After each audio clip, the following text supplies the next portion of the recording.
प्रधानमंत्री मोदी ने अंतर्राष्ट्रीय हवाई अड्डे और अयोध्या धाम जंक्शन का लोकार्पण किया। वहीं देशवासी 22 जनवरी को श्री राम ज्योति जलाएंगे मोदी। 46 परियोजनाओं का लोकार्पण शिलान्यास।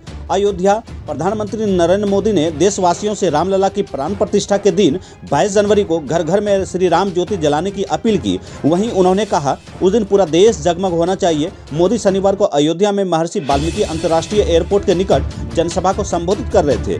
मोदी ने कहा, विकास और विरासत की साझा ताकत भारत को 21वीं सदी में सबसे आगे ले जाएगी। किसी देश को अगर विकास की ऊंचाई पर पहुंचना है तो उसे अपनी विरासत को संभालना होगा, क्योंकि हमारी विरासत हमें प्रेरणा देती है। मोदी ने कहा कि अयोध्या यूपी के विकास को नई दिशा देगी। मुख्यमंत्री योगी आदित्यनाथ और प्रदेश के दोनों उप मुख्यमंत्री केशव प्रसाद मौर्य और ब्रजेश पाठक ने प्रधानमंत्री को रामलला की मूर्ति भेंट कर उनका स्वागत किया। प्रधानमंत्री ने अयोध्या धाम जंक्शन और बदलती अयोध्या पर आधारित वृत्त चित्रों का अवलोकन भी किया। भारत के कण कण और जन जन का पुजारी हूं, प्रधानमंत्री ने कहा। पूरी दुनिया उत्सुकता के साथ 22 जनवरी के ऐतिहासिक क्षण का इंतजार कर रही है। वहीं ऐसे में अयोध्या वासी में यह उत्साह और उमंग स्वाभाविक है। मैं भी आपकी तरह उत्सुक हूँ, उतना ही जितना उन्होंने कहा कि मैं भारत की मिट्टी के कण कण और भारत के जन जन का पुजारी हूँ। अयोध्या नगरी से ऊर्जा मिल रही है। मोदी ने कहा कि विकसित भारत के निर्माण को गति देने के अभियान को अयोध्या नगरी से नई ऊर्जा मिल रही है। आज का भारत पुरातन और नूतन आत्मसात करते हुए आगे बढ़ रहा है।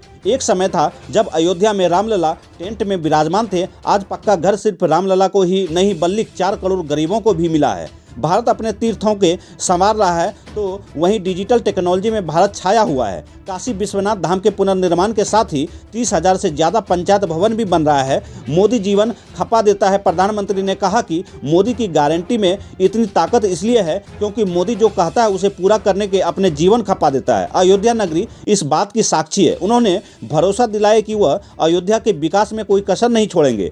22 जनवरी को अयोध्या न आने की अपील की। मोदी ने कहा, अयोध्या में विकास की भव्यता दिख रही है। कुछ दिन बाद विरासत की भव्यता और दिव्यता दिखने वाली है। 22 जनवरी का ऐतिहासिक दिन, वह क्षण भी बहुत भाग्यशाली हमारे जीवन में आने वाला है। मोदी ने 140 करोड़ देशवासियों से हाथ जोड़कर प्रार्थना करते हुए कहा कि 22 जनवरी को अयोध्या आने का प्रयास न करें। उन्होंने कहा, जब हमने 550 साल इंतजार किया है तो कुछ दिन और इंतजार करना होगा। सुरक्षा और व्यवस्था के लिहाज से अयोध्या आने में जल्दीबाजी ना दिखाएं, क्योंकि श्री राम का मंदिर अनंत काल तक रहेगा। मैं पूरे देश के 140 करोड़ देशवासियों को अयोध्या की इस पवित्र भूमि से प्रार्थना कर रहा हूं। अयोध्या की प्रभु राम की नगरी से प्रार्थना कर रहा हूं। मैं 140 करोड़ देशवासियों को हाथ जोड़ करके प्रार्थना कर रहा हूं कि आप 22 जनवरी को जब अयोध्या में प्रभु राम विराजमान हो, अपने घरों में भी श्री राम ज्योति जलाएं, दीपावली मनाएं। 22 जनवरी की शाम पूरे हिंदुस्तान में जगमग जगमग होनी चाहिए।